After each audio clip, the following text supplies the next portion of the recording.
ಶ್ರೀರಾಮ ಸೇನೆಯ ರಾಷ್ಟ್ರೀಯ ಅಧ್ಯಕ್ಷರಾದಂಥ ಪ್ರಮೋದ್ ಜಿ ಮುತಾಲಿಕ್ ಅವರು ಪತ್ರಿಕಾಗೋಷ್ಠಿಯನ್ನು ನಡೆಸಲಿದ್ದಾರೆ. ಎಲ್ಲ ಪತ್ರಿಕಾ ಬಂಧುಗಳಿಗೆ ನಾವು ಶ್ರೀರಾಮ ಸೇನೆ ವತಿಯಿಂದ ಸ್ವಾಗತಿಸ್ತಾ ಇದ್ದೀವಿ.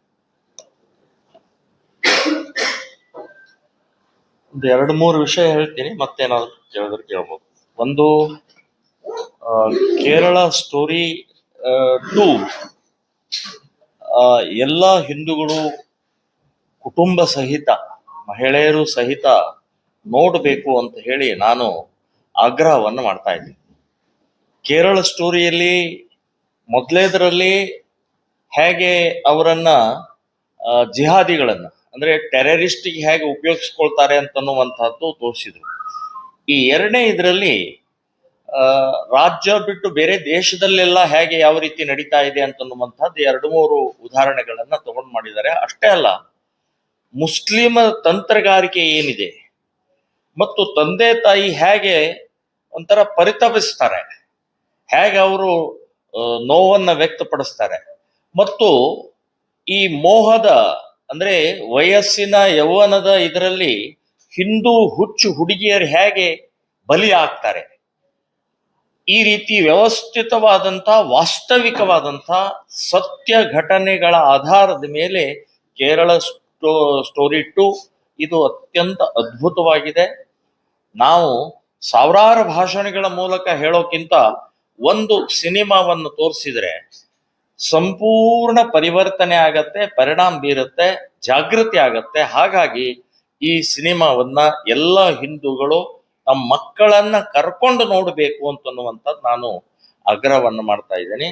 ಇದಲ್ಲದೆ ಇವತ್ತಿನ ದಿನದಲ್ಲಿ ಹೇಗೆ ಯಾವ್ಯಾವ ರೀತಿಯ ಆಘಾತಗಳು ಅಂದ್ರೆ ಹೇಗೆ ನಡೀತಾ ಇದ್ದಾವೆ ಅಂತ ಅನ್ನೋದಕ್ಕೆ ನಾವು ಸಹಾಯವಾಣಿ ಹೆಲ್ಪ್ ಲೈನ್ ಡಿಕ್ಲೇರ್ ಮಾಡಿ 2 ವರ್ಷ ಆಯ್ತು. ಇಲ್ಲಿವರೆಗೆ 8,000 ಕಾಲ್ಗಳು ಬಂದಿದ್ದಾವೆ. ಅದರಲ್ಲಿ 70% ನಾವು ಕಾಲ್ಗಳನ್ನ ಬಗೆಹರಿಸಿದ್ದೀವಿ. ಇಲ್ಲಿವರೆಗೆ ನಾವು ಕಳೆದ ಒಂದು 15-20 ವರ್ಷದಿಂದ ಈ ಲವ್ ಜಿಹಾದದಲ್ಲಿ ಮುಸ್ಲಿಮರ ಜೊತೆಗೆ ಓಡಿ ಹೋದಂಥವ್ರನ್ನ ವಾಪಸ್ ತಂದಿದ್ದು 4,800 ಹುಡುಗಿಯರನ್ನ ವಾಪಸ್ ತಂದಿದ್ದೀವಿ. ಅವರನ್ನ ಮನೆಗೆ ಸೇರಿಸಿ ಅವ್ರ ಹಿಂದೂ ಹುಡುಗರ ಜೊತೆಗೆ ಮದುವೆ ಮಾಡಿಸಿ ಅವರಿಗೆ ಸೇಫ್ಟಿ ಆಗಿ ಆನಂದವಾಗಿ ಅವರು ಜೀವನ ಮಾಡ್ತಾ ಇದ್ದಾರೆ. ಇದೇ ರೀತಿ 2019-2021 ಅಂದ್ರೆ 3 ವರ್ಷದಲ್ಲೇ 13,13,000 ಕೇಸ್ಗಳು ದಾಖಲೆ ಆಗಿದಾವೆ ಮಹಿಳೆಯರದು. ಅದರಲ್ಲಿ ಕಿಡ್ನ್ಯಾಪ್, ರೇಪ್ ಮತ್ತು ಕಾಣೆಯಾಗಿದ್ದು, ಕೊಲೆ ಆಗಿದ್ದು ಮಹಿಳೆಯರದ್ದು 13,13,000 ಕೇಸಸ್ 3 ವರ್ಷದಲ್ಲಿ. ಅದರಲ್ಲಿ ಮುಸ್ಲಿಮ ಹೆಸರು ಹೇಳದೆ ಬೇರೆ ಹಿಂದೂ ಹೆಸರು ಹೇಳ್ಕೊಂಡು ಪ್ರೀತಿ ಲವ್ ಜಿಹಾದನ್ನ ಮಾಡಿದಂತ 62% ಅವರು ಹೆಸರು ಹೇಳದೆ ಲವ್ ಜಿಹಾದಲ್ಲಿ ಅವರನ್ನು ತೊಡಗಿಸಿ ಅವರನ್ನ ಮತಾಂತರ ಮಾಡಿದಂತ ಪ್ರಕ್ರಿಯೆಗಳ ದಾಖಲೆ ಆಗಿದೆ. ಇನ್ನು ಇನ್ನೊಂದು ಬಹಳ ದೊಡ್ಡ ಆಘಾತಕಾರಿ ಅಂದ್ರೆ ಸೆಂಟರ್ಗಳು ಮಾಡಿದರು. ಈ ಲವ್ ಜಿಹಾದಿಗೆ ಸೆಂಟರ್ಗಳು ಕೆಲವೊಂದೆಲ್ಲ ಬಹಳ ಇದಾವೆ. ಈಗ ವಿಶೇಷವಾಗಿ ಮದುವೆಗಳಲ್ಲೇ ಮೇಕಪ್ ಮಾಡ್ತಾರೆ, ಮದುವೆಗೆ ಒಂದು ಎಲ್ಲಾ ರೀತಿಯ ಅವಳನ್ನ ಸಜ್ಜು ಮಾಡ್ತಾರೆ. ಅಲ್ಲಿ ಹುಡುಗರು ಹೋಗ್ತಾ ಇದ್ದಾರೆ. ಹುಡುಗರು ಅಂದ್ರೆ ಮುಸ್ಲಿಂ ಹುಡುಗರನ್ನ ಟ್ರೆಂಡ್ ಮಾಡಿ ವ್ಯವಸ್ಥಿತವಾಗಿ ಫೇಮಸ್ ಮಾಡಿ ಸೊ ಅವ್ರನ್ನ ಅಲ್ಲಿ ಇದು ಕಳಿಸ್ತಾ ಇದ್ದಾರೆ. ಅಲ್ಲಿ ಈ ರೀತಿಯ ಲವ್ ಜಿಹಾದ್ ಪ್ರಕ್ರಿಯೆಯಲ್ಲಿ ತೊಡಗಿಸುವಂತ ಪ್ರಕ್ರಿಯೆ ಇದು ಇದೆ. ಜಿಮ್ ಕೂಡ ಒಂದು ಸೆಂಟರ್. ಆಮೇಲೆ ಮಹಿಳಾ ಪಾರ್ಲರ್ಗಳು ಅದು ಒಂದು ಸೆಂಟರ್. ಈ ರೀತಿ ಫೋಟೋಗ್ರಾಫರ್ ಎಲ್ಲ ಮದುವೆಗಳಲ್ಲಾಗಲಿ ಅಥವಾ ಬೇರೆ ಬೇರೆ ಕಾರ್ಯಕ್ರಮಗಳಲ್ಲಿ ಮುಸ್ಲಿಂ ಫೋಟೋಗ್ರಾಫರ್ ಅವರು ವ್ಯವಸ್ಥಿತವಾಗಿ ಇದನ್ನ ಜಾಲದಲ್ಲಿ ತೊಡಗಿಸ್ತಾ ಇದ್ದಾರೆ. ಇನ್ನ ಕಾಲೇಜು, ಹಾಸ್ಟೆಲ್ಗಳು ಮತ್ತು ಹೈಸ್ಕೂಲು ಕೂಡ ಸೆಂಟರ್ಗಳು ಈ ಲವ್ ಜಿಹಾದ್ಗೆ ಈ ಸೆಂಟರ್ಗಳಾಗಿದ್ದಾವೆ ಅಂತನ್ನುವಂಥದ್ದು ನಾನು ಹೇಳ್ತಾ ಇದ್ದೀನಿ. ಸೊ ನಮ್ಮ ಹಿಂದೂ ಸಮಾಜ ಎಚ್ಚರಿಕೆಯಿಂದ ಇರಬೇಕು ಅಂತನ್ನುವಂಥದ್ದು ಈ ಸಂದರ್ಭದಲ್ಲಿ ಹೇಳ್ತಾ ಇದ್ದೀನಿ. ಇನ್ನು ಮಕ್ಕಳ ಅಪಹರಣ ನಮ್ಮ ದೇಶದಲ್ಲಿ ಬಹಳ ದೊಡ್ಡ ಪ್ರಮಾಣದಲ್ಲಿ ಆಗ್ತಾ ಇರುವಂತಹದ್ದು. ಅದು ಅಶ್ವಿನ್ ಉಪಾಧ್ಯಾಯ ಸುಪ್ರೀಂ ಕೋರ್ಟಿನ ಲಾಯರ್, RTI ಮೂಲಕ ಅವರು ಮಾಹಿತಿ ತೆಗೆದು ಸುಪ್ರೀಂ ಕೋರ್ಟಿಗೆ ಒಂದು ಕೇಸ್ ಹಾಕಿದ್ದಾರೆ. 5 ರಾಜ್ಯದಲ್ಲಿ 75,000 ಮಕ್ಕಳು ಕಾಣೆಯಾಗಿದ್ದಾರೆ. 5 ರಾಜ್ಯದಲ್ಲಿ: ಬಿಹಾರ್, ಪಶ್ಚಿಮ ಬಂಗಾಲ್, ಜಾರ್ಖಂಡ್, ಒರಿಸ್ಸಾ ಮತ್ತು ಹರಿಯಾಣ. ಹೀಗ 5 ರಾಜ್ಯದಲ್ಲಿ 75,000 ಮಕ್ಕಳು ಕಾಣೆಯಾಗಿದ್ದಾರೆ. ಸುಪ್ರೀಂ ಕೋರ್ಟು ಆರ್ಡರ್ ಮಾಡುತ್ತೆ ಅದರದ್ದು ತನಿಖೆ ಮಾಡಿ ಅಂತೇಳಿ.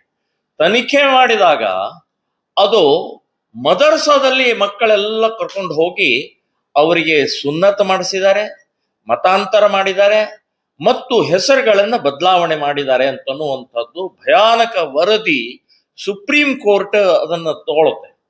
ಸೊ ಸುಪ್ರೀಂ ಕೋರ್ಟ್ ಹೇಳುತ್ತೆ ಬರೇ 5 ರಾಜ್ಯದಲ್ಲಿ ಇಂತಹದ್ದು ಭಯಾನಕ ಸ್ಥಿತಿ ಇದೆ, ಇನ್ನು ಇಡೀ ದೇಶದ ಎಲ್ಲಾ ರಾಜ್ಯದಲ್ಲಿ ಮಕ್ಕಳ ಕಾಣೆಯ ಬಗ್ಗೆ ರಿಪೋರ್ಟ್ ಕೊಡಬೇಕು ಅಂತ ಹೇಳಿ ಆರ್ಡರ್ ಮಾಡಿದೆ. ಸೊ ನಾನು ಹೇಳೋದು, ಮದರ್ಸಾ ಇದು ಕಿಡ್ನಾಪ್ ಮಾಡುವಂತ, ಮಕ್ಕಳನ್ನ ಅಪಹರಣ ಮಾಡುವಂತ ಸೆಂಟರ್ಗಳಾಗಿ, ಮತಾಂತರ ಮಾಡುವಂತ ಸೆಂಟರ್ಗಳಾಗಿದ್ದಾವೆ. ನಾನು ಹೇಳ್ತೀನಿ ಮದರ್ಸಾ ಬ್ಯಾನ್ ಮಾಡಬೇಕು.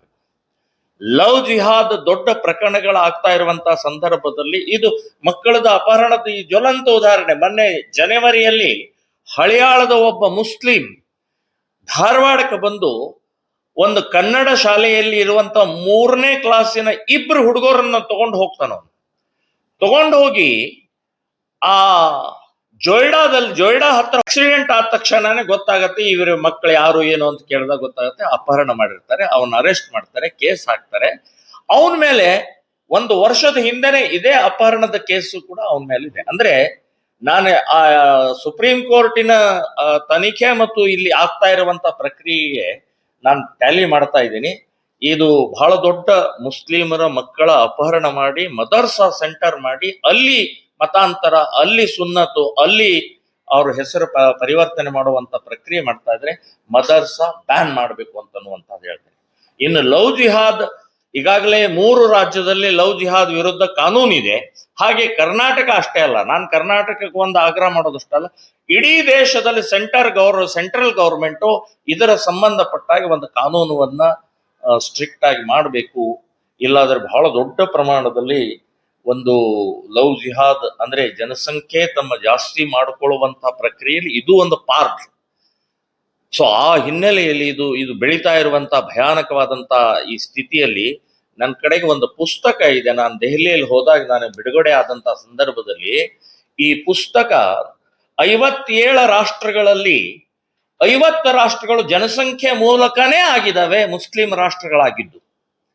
ಇನ್ನು ಯುದ್ಧದ ಮೂಲಕ ಆಗಿದ್ದು ಬರೀ 7 ಮಾತ್ರ. ಇನ್ನು 40 ಜನಸಂಖ್ಯೆಯ ಮೂಲಕನೇ ಅವರು ಇದನ್ನ ಕಬಳಿಸಿದ್ದಾರೆ ಅಂತನ್ನುವಂಥದ್ದು ಇದರ ದಾಖಲೆ ಸಹಿತ, ಅಂಕಿ ಸಂಖ್ಯೆ ಸಹಿತ ಈ ಪುಸ್ತಕದಲ್ಲಿ ಇದೆ. ಸೊ ಲವ್ ಜಿಹಾದ್ ಬಹಳ ಹಗುರವಾಗಿ ತಗೋಬೇಡಿ ಹಿಂದೂ ಸಮಾಜ, ಸರ್ಕಾರ. ನಾನು ಎಲ್ಲರಿಗೂ ಹೇಳ್ತಾ ಇದ್ದೀನಿ, ಬಹಳ ಗಂಭೀರವಾಗಿ ತಗೊಳ್ಳಿ. ಸೊ ಇದರ ಸಂಬಂಧಪಟ್ಟಾಗೆ ಕಾನೂನು, ಕೇಂದ್ರ ಸರ್ಕಾರಕ್ಕೆ ಕಾನೂನು ಮಾಡಬೇಕು ಅಂತನ್ನುವಂಥದ್ದು ನಾನು ಆಗ್ರಹವನ್ನು ಮಾಡ್ತಾ ಇದ್ದೀನಿ. ಇತ್ತೀಚೆಗೆ ರುದ್ರಾಕ್ಷಿ ಸುಂದರಿ ಮೊನಾಲಿಸಾ ಅಂತನ್ನುವಂತ ಒಬ್ಬ ಕುಂಭಮೇಳದಲ್ಲಿ ಪ್ರಸಿದ್ಧಿ ಆದಂತ ಹುಡುಗಿ ಇಷ್ಟೆಲ್ಲ ಆದ್ರೂ ಕೂಡ ಮತ್ತೆ ಲವ್ ಜಿಹಾದಲ್ಲೇ ಬಿದ್ದಿದ್ದಾರೆ. ಅವ್ರು ಹೇಳ್ತಾರೆ ಲವ್ ಜಿಹಾದ್ ಅಲ್ಲ ಅಂತ. 100ಕ್ಕೆ 100 ಹೇಳ್ತೇನೆ ಲವ್ ಜಿಹಾದ್. ಇವ್ರು ಇಬ್ರು ಬೇರೆ ಸ್ಟೇಟ್ನವರು. ಇವಳು ಮಧ್ಯಪ್ರದೇಶದವಳು, ಅವನು ಯಾವುದೋ ಉತ್ತರ ಪ್ರದೇಶದವನು. ಸೊ ಇವರು ಇದರಲ್ಲಿ ಪ್ರೀತಿಯಾಗಿ ಕೇರಳಕ್ಕೆ ಬಂದು ಮದುವೆ ಆಗುವಂತ ಅವಶ್ಯಕತೆ ಏನಿತ್ತು?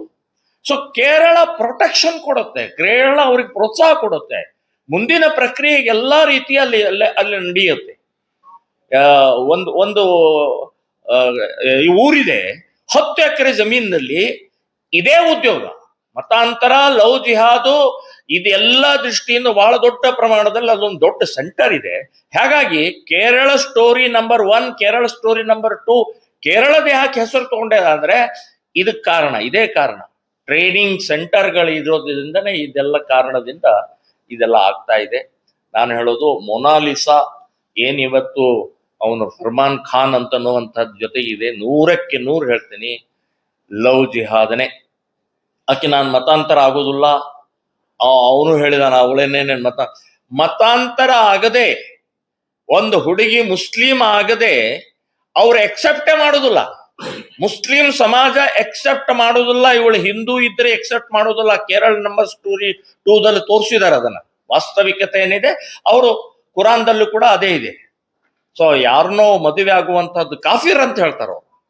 ಸೊ ಹಾಗಾಗಿ ನಾನು ಈ ಲವ್ ಜಿಹಾದ್ ಕೇರಳ ಸ್ಟೋರಿ 2 ಏನಿದೆ, ನಾನು ಎಲ್ಲ ಹಿಂದೂ ಸಮಾಜಕ್ಕೆ ಆಗ್ರಹ ಮಾಡ್ತಾ ಇದ್ದೀನಿ, ಎಲ್ಲರೂ ನೋಡಬೇಕು.